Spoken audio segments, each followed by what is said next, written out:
had a hard Friday afternoon after work drinks already. She's let her hair down already. I think we use the same hairdresser. Yeah. But yeah, she's looking good. We've finally figured out how to spell taekwondo. Yeah, we've got the name down pat. Yeah. And we'll start hashtagging it. Hashtag taekwondo. So if you want to know more about her, just let us know and hashtag it. Do you think we should add a Markel? Yeah. Or a Tyrese? Tyrone? Ooh, yeah. Tyrese? Yeah, Tyrese would be better.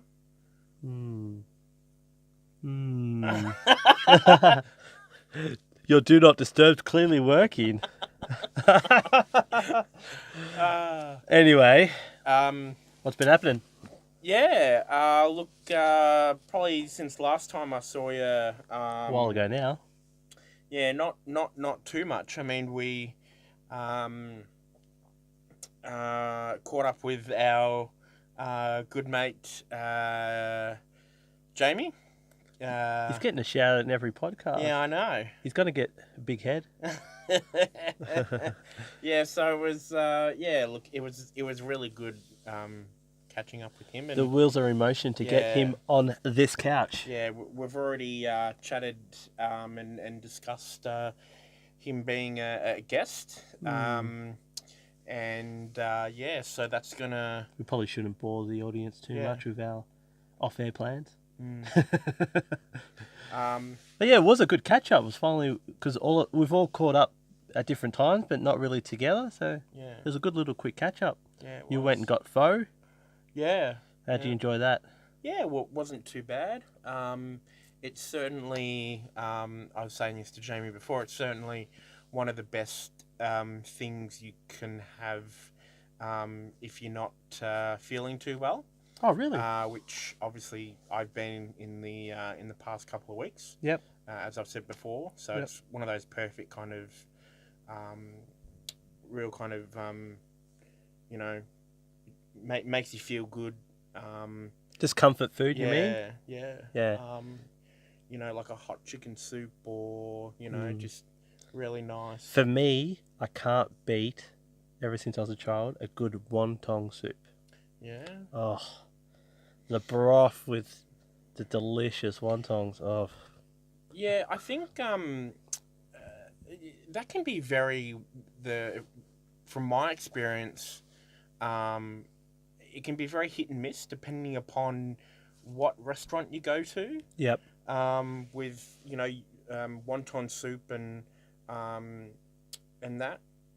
I agree. I find like the actual like wontons and stuff in it are fine, but the broth has to have a bit of like it has to have a bit of depth. It has to have a bit of like complexity to it. Yeah. Sometimes you can just get a clear broth and it's just like there's nothing to it, nothing special about it. You know what really grinds my gears? What? How there's no quality control between dim sims. Look, I think dim sims have really been around for a long time, and have really perfected the kind of base recipe, and kind of like, and that's why now they can like churn them out so quickly. In the local town I grew up in, the local Chinese restaurant, they've done still to today to do exactly the same way, like the way they do the dim sims. It is exactly the same. Yeah. And it's delicious. It's perfect. And they know never to change it. Yeah. But then I go have a dim sim down, where I'm at work or something, and it's just awful. Dim sims in general are the worst of the worst. But I mean, like, at least if you're going to have one, have a good one. Yeah, I mean, I don't think I've really noticed when having dim sims, like, there's not really too much kind of, like, difference, I suppose. I haven't really ever, I don't really remember ever, like, going somewhere and having a dim sim from somewhere, going, this bloody dim sim's a bit ordinary, isn't it? I've never really had that happen because I just think a dim sim is kind of a dim sim. It's been around for fucking hundreds of years and they've got it down pat. It's just easy. Let's not share our dim sim idea we had on air. Oh yeah, that's very important. We got to get that done legally first before we spread that idea. That's definitely an NDA situation there. That reminds me, talking of comfort food. Yeah. When you were like younger and you lived with our parents. Yeah. And remember, it was like a Friday night or Saturday night, and they're like, "We're getting Chinese." Yeah. How exciting! It was such an exciting night. Yeah. Exciting time. Especially sometimes if they're like, "You can have whatever you want." Yeah. I can remember. Our family wasn't that big on Chinese takeaway. Yeah. But certainly one thing I can remember, which I kind of think goes back from my mum's upbringing, where like most Friday nights would either be I think pretty much a big popular one being fish and chips. Ooh. Fish and chips on Friday night. The batters can be iffy between places, but not too thick, just not too early. Yeah. Just a nice... Or the other big one for us was also pizza. Oh, yeah. So pizza or fish and chips on a Friday night. I think that pretty much concludes every household. Yeah. Yeah. I think most of it was like and pizza and without, I don't know if it's a generational thing, but Sunday was always like roast. Yeah, no, roast I think night. that's just a cultural Yeah. Australian cultural thing. Yeah. But I did like my sister used to cook a lot of roast. Yeah. She's going to hate me for saying this, but I was never the biggest fan of the meat. Yeah. I don't know. But the actual potatoes and stuff. Yeah. And the gravy. Oh, that fatty gravy just cake everything. You know the worst thing is having very thin gravy. Oh, where it's all like it's all watery. I hear you, sister. It's like watery gravy. It's like, why bother putting it on there even? Oh. It's got to be thick. But it's there's gravies and there's gravies. Yeah. Like, you can have a thick gravy, but there are terrible thick gravies. Yeah. Like, Blank Rooster has a terrible thick gravy. Yeah, I would not say that it's thick. It's like water. I know the one you're referring to, the particular restaurant. Blank Rooster. Yes. Winner. I hate that saying. I've always found their gravy just because that saying rhymes doesn't mean it makes sense. Winner, chicken dinner. So if you win, or you accomplish something, all you get is a chicken dinner. I'm so confused by it. I think they mean like the chicken dinner is like winning. What's so special about a chicken dinner? I don't know. That's how they like make you want to get it. I'm so confused. Winner, chicken. Someone just rhymed that, and then people have just stuck with it because it rhymes and it flows off the tongue. Yeah. What else can we rhyme? Winner. Pick your dinner. See, that's better. Yeah. You know, like, why if you don't like chicken? Leave it open. Leave it open. Winner, pick your dinner. Then I'll be like, yes, I want Chinese. That's a good point. I think we've taught you something. Yeah. Taught the audience something. Be PC. Stand up for yourself. Don't just accept a chicken dinner. You got to be PC these days. You got to be PC. So obviously, coming back when we were kids, obviously, home cooking and that kind of thing. Back in my day. Was there anything like that your sister cooked or you always looked forward to? Yes. Yes. That your sister made? She used to make a really meaty, rich pasta bolognese. Yeah. And I used to always request it. There's actually a few things, but that was up there. Yeah. That was like one of my favourites. Yeah. Just because when I have pasta dishes or any sort of dishes, I used to like just a lot of meat. Yeah. And she used to always put like a lot of meat in the pasta. Yeah. So yeah, that she used to do like a scallop potatoes. Yep. I used to love that. She does this awesome only at events. she does this awesome like mayonnaise crab meaty type dish that you can put on the side or in a sandwich or something. So kind of like a eggy mayonnaise, kind of like a crab meat. seafood salady type thing. Yeah, but it's not a salad. It's just like crab meat. Yeah. And you just mix it with eggy mayonnaise. Yeah. And then that's the dish. Okay. And you put that with something. Yeah. Oh, it works on so many levels. Yeah, I know. I love that stuff. She is a great cook. Yeah. So obviously we both are growing up. We're probably picky and like, oh, I don't want this, I don't want that. But now you think back, you're like, oh, I want that now. but yeah, she's a great cook. So has any of her kind of like cooking knowledge or skills or experience kind of rubbed off onto you? Most definitely not. Yeah. Yeah, she was a great cook, and I enjoyed eating it. Yeah. And that's probably as far as it went. Yeah. The highlight of cooking in my early years was making what I called a Jim Beam cake. Yeah. At a function. That sounds interesting. I haven't finished. So we're having quite a few drinks at our mate Daniel's house. Shout out Daniel, you know who you are. And I've probably had a few in my early 20s, and I was like, I'll make a cake. So I got the pre-made cake mix, and I got the tin out. You just added and I added the cake mix with the icing mix together because I didn't realize. Oh. And then I thought it'd be a good idea to put a pre-mixed cola and bourbon can into the mix, not thinking that it had cola in it.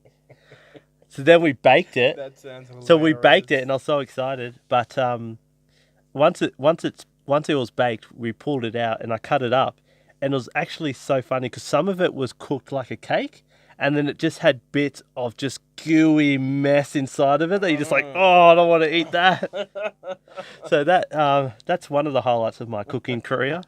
That's hilarious. But you know what? As I've got older and probably, I think with cooking, even if you don't know how to cook, with cooking, if you know sort of the basics of what you can add to flavors and stuff, you can sort of wing it to a certain extent.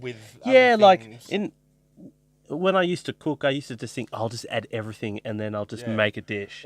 It always turned out terrible, you know. Whereas now I'm just like, if I cook bolognese, I just keep it simple. Yeah. Sauce, maybe a salt, pepper. Yeah. Sometimes you experiment with a bit of soy sauce or Worcestershire or something, but yeah, I'm definitely not the cook in the family. You know who is a good cook in my family? Just while I'm on this topic, my brother Stephen. He has actually turned into quite the chef himself, and he makes the best fried rice, noodles, all that sort of stuff. It's like a highlight of when we have an event. Yeah, he actually makes really good food, and that's something he's probably taught himself as well. Yeah. So, what about you? In your family? Growing up, my mum, she did a lot of just kind of normal, kind of, basic stuff. But a couple of the dishes that I really love is her macaroni and cheese. Yep. Which thankfully today I know how to make. Oh, really? And I can replicate it. So. Oh, you just reminded me. If at any point, because the recipe is, I don't believe it's written down. Yep. Heaven forbid. I know how to make it. And I can tell you, if I get a partner that can do that, ooh. Put a ring on this finger. This is true. They say a way to a man's heart is through food. Yeah. So, ladies, lock your man down. Just cook some dishes. You reminded me. You cook something I love. Yeah. So I'm gonna talk about that in a second. So, definitely my mum's macaroni cheese bake. I think traditionally a lot of the times people would put in like breadcrumb crust on the top. I don't really like that. But she used to do like the tomato bits on top. which was really good. Um, I had an sorry, just before I forget, I had an ex-girlfriend yeah, that used to make me tuna bake, yeah, and her secret was she used to get cheesels yeah. Oh, and crunch them up in her hand, and then put it all on top of the tuna bake oh, before she puts it in the oven, okay. and that was like her secret. Oh, cool. And you know what? It tasted fine. I don't know if that made a difference. Yeah. But it actually tasted fine. So some Yeah. things work. Yeah. But yeah, sorry, cut you off. So that was one thing. She was a big one for making quiches. Yeah, I'm not a fan of quiches. I'm sorry. Quiches do not win me over. Yeah. Although one thing that she did used to do, I mean, the traditional proper way of making quiches is that you do it in a kind of like a pastry crust. Yep. But my mum never did that. She just put the whole thing in like a dish and made it, which I think kind of made it probably better. Yeah, it's unique. Yeah, I could never get into quiches. So she, she did the normal kind of, they call it Lorraine quiche. Okay. Which is just like a cheese, egg, or like an egg bacon. Yep. One. Yeah. But most quiches are egg and bacon. Aren't yeah, but she does make a really good, and this is probably good for you and the other folks that live here, being vegan. Is she makes a really good zucchini part-time slice. vegan. Yeah, that's what my boss calls me, part-time vegan. you got a nickname around the office now. Huh? I'll try hard to be vegan, but I'm not gonna lie. I might dabble on the dark side every now and then. but yeah, that's actually really good. The zucchini quiche. Okay. And then the audience is in anticipation. And so yeah, they're kind of for what the kind co-host, of a couple of things there. What the co-host can't get enough of that you make. Yeah. So one other dish that actually never really came from my mother. It really came from. It came from your heart. It did. Logan come from love. Logan makes this dish with love. So I actually kind of when I was an early adult, I lived with my sister for a while, and this has really come from her because she used to make it all the time when we had like gatherings and stuff like that at Christmas and whatever, which is very, very great hangover food. Also, proper German potato salad. Now, it's good, folks. It's definitely I look. It's definitely an art to perfect. Really? Because I think the more harder part of it is actually getting the potatoes right. Okay. Because there's a level of which you can overcook it and then have it too undercooked. Yep. Because for a potato salad, you're not making mashed potato, right? Yeah, correct. So you still want a consistent kind of shape to the potatoes. Yep. So you really have to really monitor to just get it just before it starts to break away like mashed potato. Do you have a timer or something? Or look, it's not really a timer because again, it's based on how much potato you have to water and how much you're making. So it's really just a really constant kind of process to look after it. I didn't know it was that involved, but I do remember whenever you bring potato salad over, I get that spoon even before it's served, and I'm eating out that bowl. There's even been occasions where he's brought potato salad over, and I've hidden it so I from everybody else. Yeah, so I could have more and not talked about. So I could have more like the next day, or like when I'm in bed, I can just guilty potato salad. It's that good. I'm not joking. If you ever get the chance to try Logan's potato salad, which is now probably going to be famous. You got to hire some chefs. Get the sweatshop going for the kitchen. Some of my recipes on the podcast. But honestly, best potato salad I've ever had, and I've had some good potato salad. My auntie makes a potato salad, which is up there. My sister's, which is up there. I reckon every family always claim to have a good potato salad. It's just one of those dishes. Well, I think potato salad, it can be done so many ways. It really depends on the extra ingredients you put into it. Yep. And I think because potato salad, you can have a German one, you Yep. can have, an American potato salad, you can have a, whatever from each, area of the world. Actually, sorry, uses different ingredients in there. that just reminded me. I actually got to give a shout out to my girlfriend Claire. A while ago, she made a vegan potato salad, and honestly, I demolished that. It was up there in my top 5 potato salads, and it was completely vegan. It had tofu in it and potato. Yeah. But I honestly don't remember how she made the sauce. But man, it was delicious. Yeah. You know, one thing I do miss as a kid that the family used to make? Jelly slice. Oh.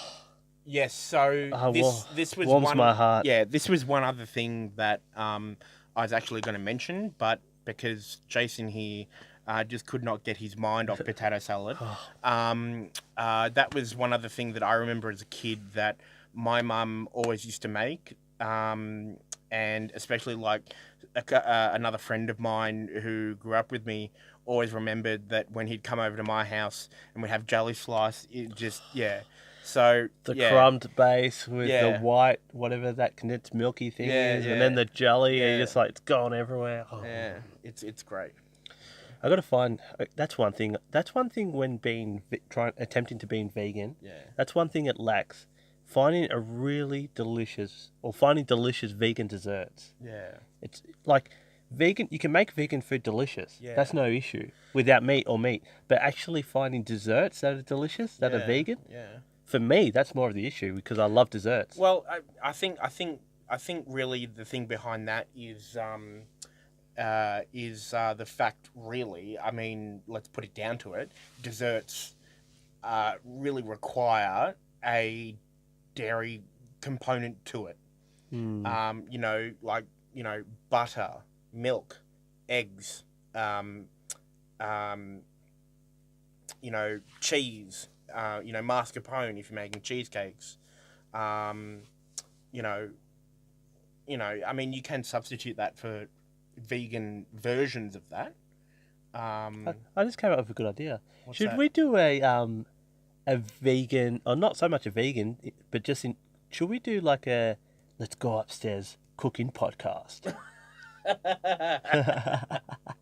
Well, where we do a podcast in a kitchen and we make it as we're casting. Yeah, well, I don't really think we can lift the stove up into the podcasting room here. We call it "Let's Go to the Kitchen." Yeah. Original. So I don't really quite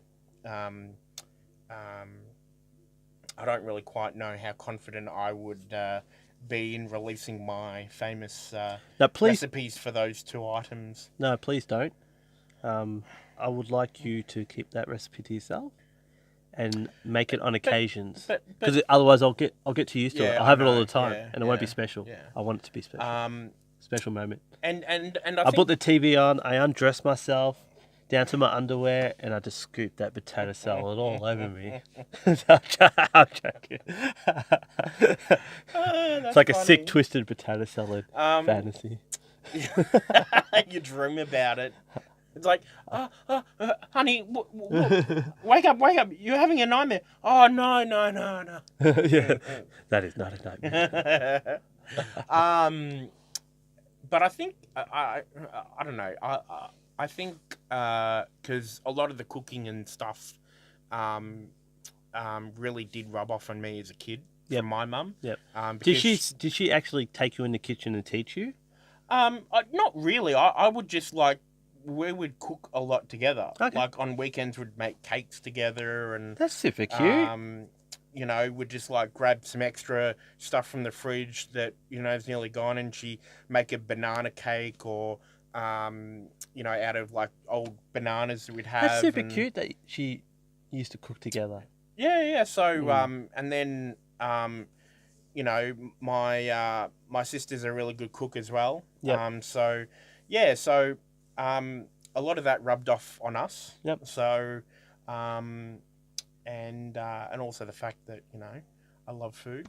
Yeah. I think, well, who doesn't love food? And I think that part of it is Everybody loves food, just depends what food. yeah, I know. But I think that part of it, from that is like how much joy you actually get from food, but also the joy of actually making it, is really how much like love that you put into it. Yeah, Because I think at the end of the day, the end product of like you actually eating it, and like you giving it to other people to eat and stuff, it's really the love that you put into it that makes it. 100% agree.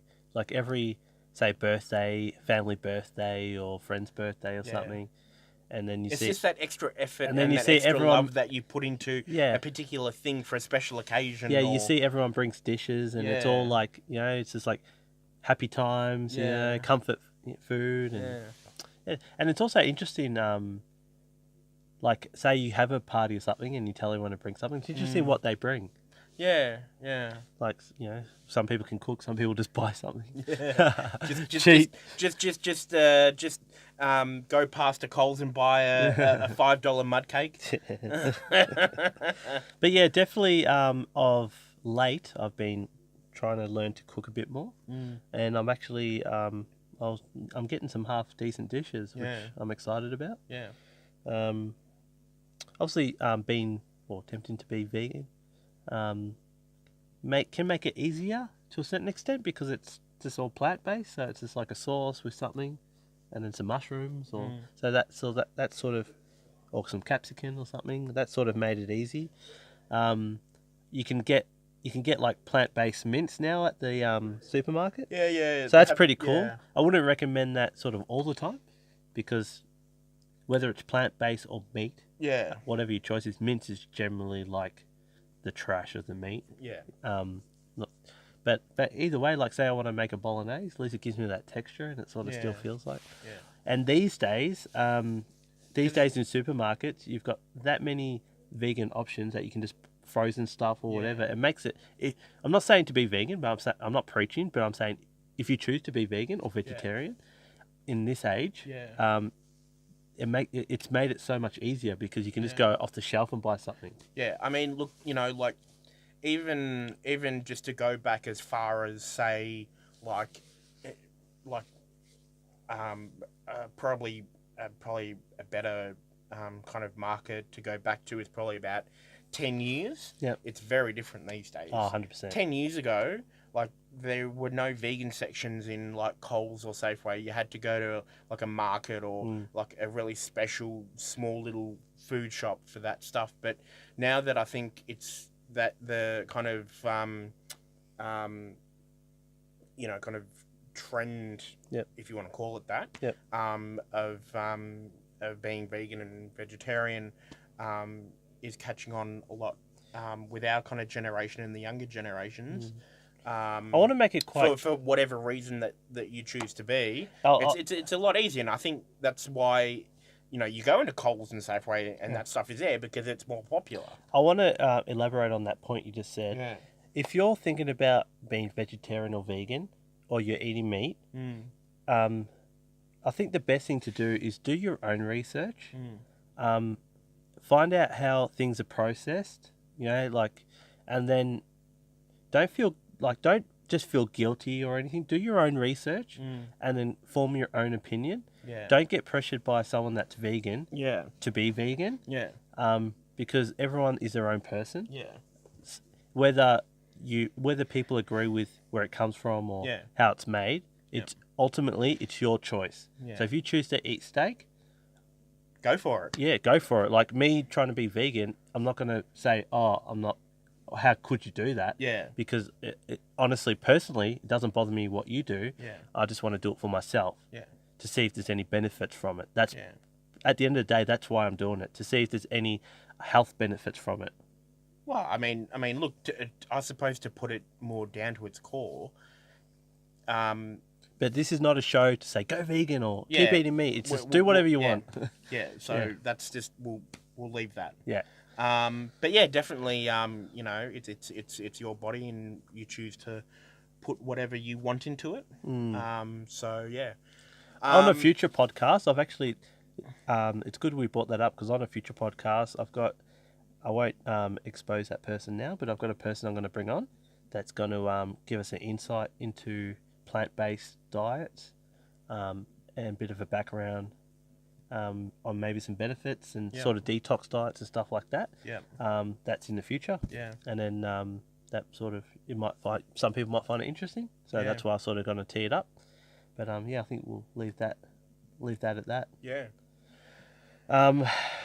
Yeah. So going forward, we've covered our little cooking, our little we've reminisced on some of our childhood favourites. You know what I'm actually going to do now? I'm going to go get a jelly slice.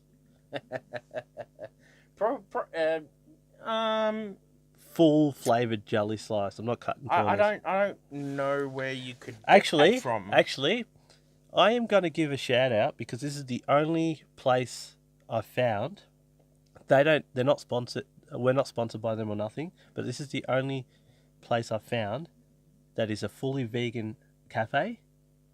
Everything is delicious, and they devote themselves to doing it. It's what's it called? Back to Nature. Yeah. Back to Nature Grocery and Cafe in Brighton. Okay. Brighton, Melbourne, Victoria. Yep. On Bay Street. And when it was such a godsend when I was just trying to train myself to eat less meat and more plant-based.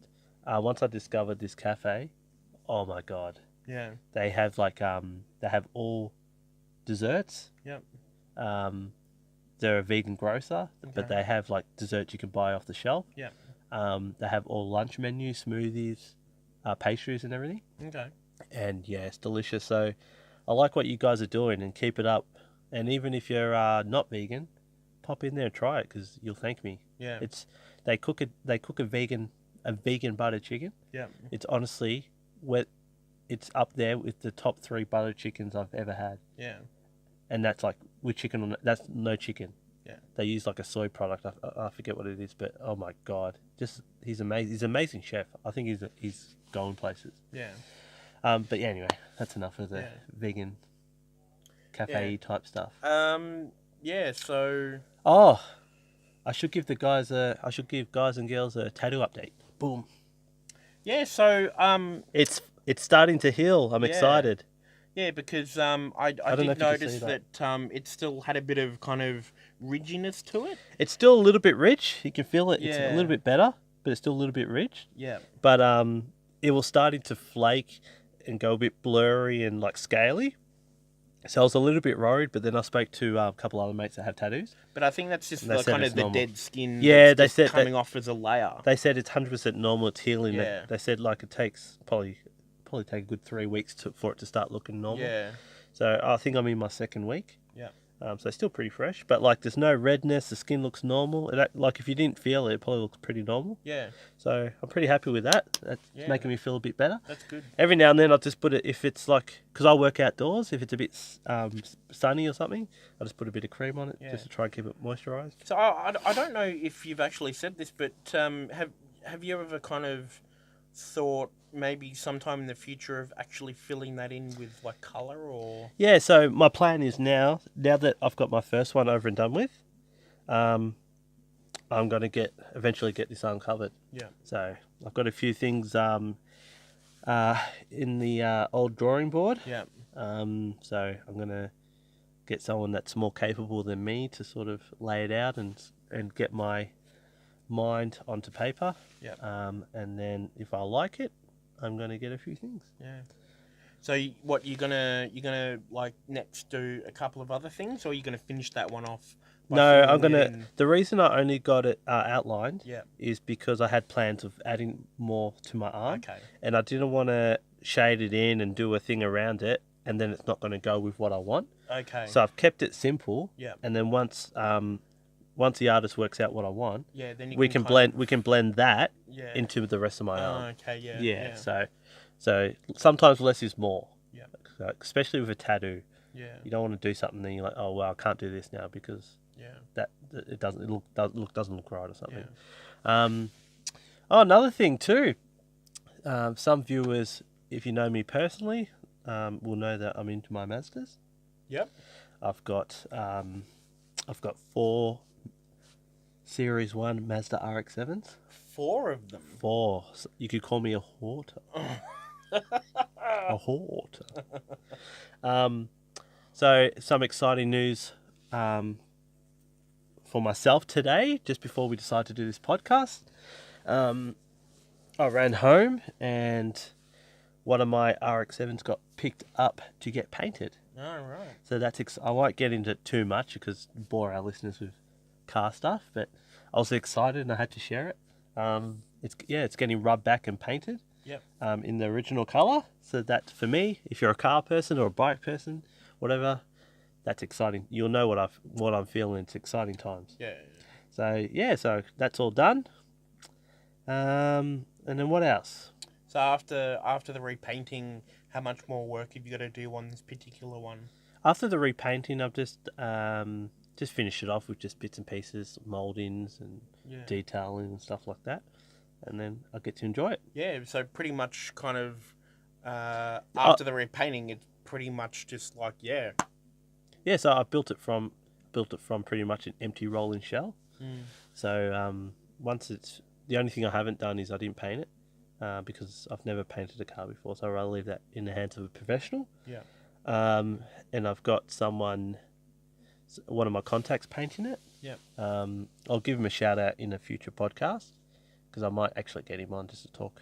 Yeah, I might talk a bit of cars. Yeah, that painting is definitely one of those things that I think, I suppose everyone's different, but from certainly my perspective, it's one of those things that you got to let a professional do, because it's really the end product. Yeah. So it's really got to be top notch. Yeah, so hopefully it looks good, and then we've got the warm weather coming up, and I can kick in that rotary and buzz around the block. Yeah. I'm actually looking forward to a bit of more kind of sunny days coming ahead. We can do car wash days. Yeah. Yeah, because we did have a bit of a cold snap, and you're telling me. Yeah, so it's just a bit nice just to have a few more sunny days open up. Yeah. Which I think makes us all feel a bit better. Yeah. So yeah. So we probably should. We're trying to keep these podcasts to 45 minutes, so we probably should actually just check where we're at. Logan's phone keeps going off. We thought we had the bright idea of using it as a timer, so his phone keeps going off. So yeah. But anyway, just see, we're raw here. You get behind the scenes footage of how we actually run our podcast. Yeah. We connect. We're authentic. There's no bullshit. Let's go upstairs. One job I'm not looking forward to, which I have to do this weekend, is empty out a green spa. Right. So where I'm living, we have a spa that's been green for probably 2 months. Yeah. And that I'm gonna have to empty it and clean it. Yeah. So I think I remember last time the spa was green, and I was actually here. Okay. And I think we all kind of chipped in and got it up and going.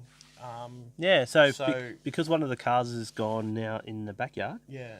I can drain all the water, and I'm not running stuff over tools or anything like that. Yeah. So that's one of the jobs you got. And obviously, definitely, with the warmer weather and the sun, time to get it back into action.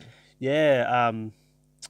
Been a bit slack because that is my profession. Yeah. And it goes back to a previous podcast when you said never buy a car from a mechanic. Yeah. Well, I look after pools, but my spa's great. Yeah. So, but it'll be sparkling, don't you worry. Yeah. And then I'll do a shout out to my own business once it's sparkling. Yeah. But anyway, we should probably wrap it up. Yeah. It's been a great good old chinwag. Yeah, it has. It's been a great good old chinwag, old fella. Yeah. So yeah, give us some love, subscribe, I'm one of those people now that's like subscribe below. Yeah, up the top. link is below. We I gotta put links everywhere. I gotta figure out how to put it when I put my subscribe up. When you click it, it subscribes. But don't be lazy. Just bloody subscribe. Show us some love. Show us some love. Subscribe. Nah, jokes. Yeah. So even just as an idea, put into the comments what you kind of remember as kids growing up, what your favourite food was. If you want to add to any of it. And then maybe we could get everyone together. We make the dishes, each dish, and then we share it. Yeah. Oh, in my clean spa. Imagine eating jelly slice. Man, imagine in my 38-degree spa. Man, imagine doing a podcast in the spa. Yeah, actually, tell us in the comments or on our Insta or Facebook. Look, I reckon it could be Insta. Let's _go _upstairs. Look, I think the. Tell us if you think we should do a podcast from the spa. Yeah. I actually think that's a good idea. No, I do. We just got to make sure we don't get these wet. Well, that's the thing. I was gonna say that. Maybe we could wear those gaming headsets. There could be a bit of logistics that we're going to need to work out. Maybe we could get those gaming headsets. Yeah, it looks a bit The quality might not be the best. It looks a bit poncy. Anyway, we'll figure this out off air. Also, hashtag Daquanda. If you want to give us any suggestions on what we can dress her up with next week. We're thinking of doing something unique every week. Yeah. Anyway, on that note. All right. Cool. Look after your family. Yep. Love them back. Yep. Love is love. Peace.